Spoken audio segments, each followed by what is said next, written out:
So hi everyone! Good morning po sa inyong lahat. Welcome back to our YouTube channel. So and guys, hindi pa po nakapag-subscribe, please subscribe my YouTube channel. And sana i-share niyo po ang vlog natin ngayon. Pasensya na po kung ilang araw hindi pa ako nakapag-update, hindi pa ako nakapag-vlog sa inyo. Dahil nga po nilalagnat ako. Sa katunayan ngayon, masakit po yung lalamunan ko dahil sinisipon ako ilang araw na nilalagnat ako. So ngayon nandito ako sa kaibigan ko kasi doon sa boarding house. Hindi kami dalawang araw na walang awas, hindi umagos yung tubig basta gripo. So tingnan nyo yun, matamlay kasi hindi, it's already mag 3 o'clock na ng hapon, hindi pa ako kumain dahil hindi kami makasaing dahil walang tubig, hindi kami makapagluto dahil walang tubig.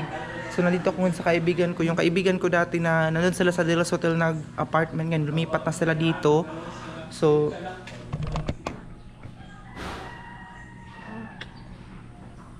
ayun po yung view nila ngayon. Sarap pagkita mo yung bukid. So, ayan, nandito ako muna sa kanila kasi maghilamos tayo dito, mag ano muna ako dito kasi wala talagang tubig doon at saka inuubo pa rin ako.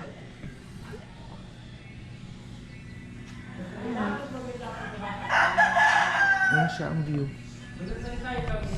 Sinisikmura na ako yung kasukahon ko ba kasi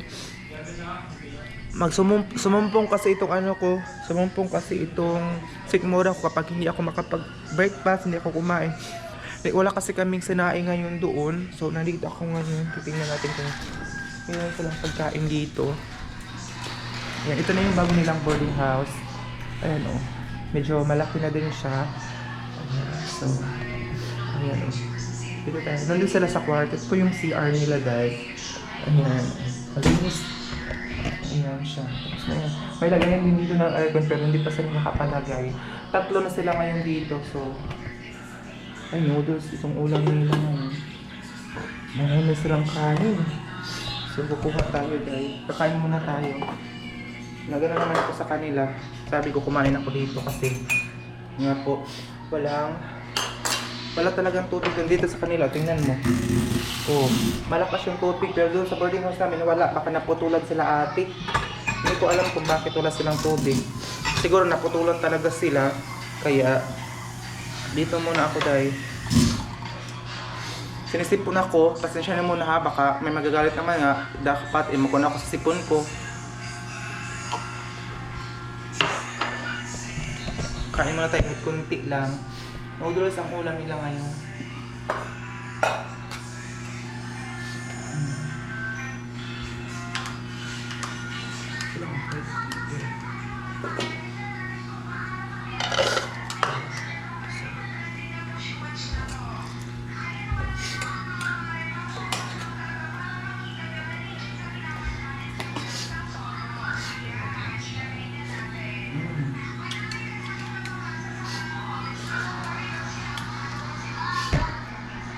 Tayo sa labas na tayo, baka maka-copyright po tayo kasi maingay. Hindi ko alam kung saan natin lagay tayo. Maganda kasi dito sa ano nila. Ito lang. Tingnan nyo. Pang mayaman talaga. Yan yung labas. Oh. Labas ka dito tapos ikot ka pa doon. Ganyan. Ayan, ayan, ayan, ayan. Ayan. Dala ko itong pagkain. Maingay kasi doon maka-copyright tayo ng music nila. So, nagpang-music kasi sila doon. So, ayun. Dito muna ako ay. Ayun sila. Kain muna tayo. So, pasensya na kayo kung hindi ko kayo na-update talaga. Noodles. Ito pa lang yung ano ko ngayon. It's already 3 o'clock na ng hapon. Ito pa lang yung kain natin dahil kahaponin wala din kaming tubig doon.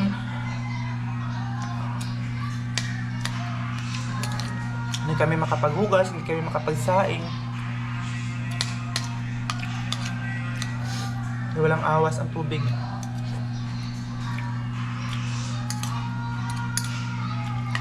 Mamaya ilabas ko kayo tapos ating kumain.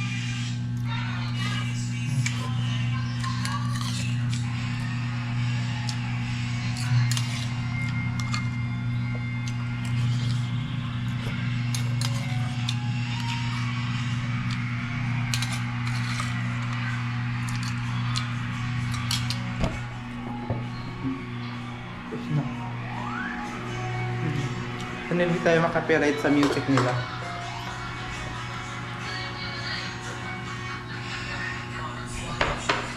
Maganda din yung CR nila dahil ito yung bag ko. Dala akong bag kasi. Pasensya na kayo guys sa ubo. Kasi may sakit po ako ngayon pero kailangan ko pa rin mag-vlog kasi ilang araw na dahil wala na akong revenue. Diyos ko, na problema ako kasi inaharangan nila dito kasi ang aso papasok doon sa taas. Ito yung baba, meron ding mga apartment dito. Ayan siya. Dito yung parking area. May pisonit dito. Ayan.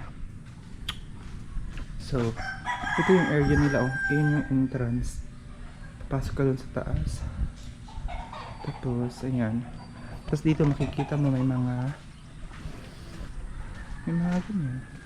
Sarap ng kapayas, Ayun, May tubig na dito kasi palaging ulan dito sa ano. Ayun, may mga kangkong din dito. Feel ko parang may isda dito.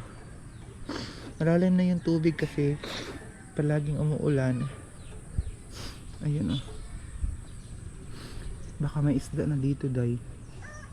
Ayun, Ayun yung bahay na may-ari. Ayun yung bahay na may-ari ng apartment. So, suspended po ang klase namin ngayon dahil 2 araw po malakas po yung ulan. So, nagka-suspended po siya. And meron pa marami pang bakante na room. 1, 2, 3. Marami pa. Pero maraming bawal dito. Sandamakmak na bawal, dahil sobra-sobra ang bawal dito. Ay, may wifi na pala sila, Ayun yung wifi nila. Ayun, nakapalagay na pala sila ng wifi. Ayun, Tapos dito na nila kinabit yung wifi. Ayan yung wire. Ayun yung tatlo kasi yung mga kaibigan ko dito. Yung pinuntahan ko dati doon sa kabilang apartment. Ayun. Hala, parang mayroon din dito, Hindi ko alam kung CR yan or ano. Ayun, mayroon din doon. Diba? Mayaman siguro ang may-ari nito kasi maganda din yung bahay nila doon sa kabila. Ayan. Pwede ka din dito magluto, kasi mayroong lutoan na din dito sa baba. Ito, parking area. Ayan. Ayan. May mga vacant pa na yun. Tapos doon ng kaibigan ko. Pinapawisan ako kasi kakatapos ko lang kumain. Kasi nga po walang pagkain. Hindi ko alam kung nakapagsaing na ba yung kapatid ko din. Kasi sabi ko sa kanya, kapag mag-awas na, i-message niya ako kapag may tubig na. Pero kahapon, naglabada nga kami kahapon ng kapatid ko, pero hindi natapos yung labada dahil biglang nawala talaga yung tubig. So, yun guys. Pasensya na talaga kayo kung hindi ko kayo ma-update araw-araw dahil ngayon pinipilit ko lang talaga na makapag-vlog ako kahit na mayroon pa tayong mga nararamdaman. Ako kasi guys, hindi talaga kasi ako palaging umiinom ng gamot. Oo, hindi ko alam kung basta hindi ko carry ang ng gamot. Hindi ako mahilig pero uminom ako ng paracetamol. May binili kasi si mama nung nandito si mama nung nakaraan. Bumili kasi siya ng paracetamol kaya yun, dai umiinom ako. Tapos yung nakaraan, yung first na paglagnat ko talaga, yung kapatid ko, siya yung pinapabili ko ng gamot, Biogesic. Ayan. Tapos yung hindi pa nakabili yung kapatid ko, pumunta ako kahit na may lagnat ako. Pumunta ako sa palengke or sa merkado ba kasi wala kaming bigas, wala kaming ulam. So pumunta ako doon. Pagpunta ko doon, dahil grabe na nahimatay ako ba. Buti na lang talaga meron akong katabi na lalaki. So binuhat niya ako. Tapos buti na lang talaga na agad ako, bumalik agad yung pag-iisip ko. Kaya yun, umuwi ako doon sa bahay kasi ilang oras na din hindi pa kami nakakain. So pag malipasan talaga ng gutom, yung talagang result na parang malipong ka ba, nung mawalaan ka ng panimuot. So, maganda dito kasi makapagtanim-tanim ka, oh. Ayun, may mga tangkong, mga tinatanim. Ayun. Maganda dito, day. Oh, yung kapayas. Pwede na siya lagyan ng, ano lang siya, adobo lang. Or kamatis lang siya ba. Lagyan mo na siya ng maraming sibuyas. Ganun. So, balik na tayo dito. Ayan yung stairs nila, oh. Balik tayo dito sa taas. Ano tayo dito. Ganyan. Kasi, para hindi makapasok yung aso. Ang dami nilang saksakan dito, oh. Ayan. Mas maganda talagang business itong apartment or boarding house. Mas maganda talaga kasi maraming mga estudyante. Ayan. Maganda dito sa San Francisco, meron ka kunting lupa dito tapos pa gawaan mo siya ng boarding house. Maganda na siya, day.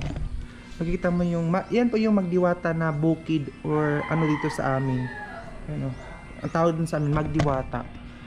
So, yun guys. Diyos ko, may ubo talaga. Ano. Ayan, meron din dito. Ayan, yan bahay na may-ari, oh. Bahay na may-ari doon. Ayan. Sa yung room ng room nila doon, oh. Ayan siya. So, sa susunod na araw, day, magkikita po kami nila Ate Eileen. Magkikita po kami sila Lay. Hindi ko alam kung makakapunta. Hindi ko sure kung makakapunta ako doon dahil nga po nilalag na tayo. So, hindi ko pa alam. Hindi pa ako sure. Ay tao. Hindi pa ako sure kung makakasama ako doon sa kanila. Pero gusto ni Ate Eileen talaga na makasama ako doon pagpunta namin doon. Kasi meron siyang isang subscriber followers sa Bunawa na gusto siyang makita. Gusto talaga siyang makita, matagal na pero wala siyang time. So kaya itong time na to gusto niya makasama ako kasi nahiya siya pagpunta doon. So buti dito.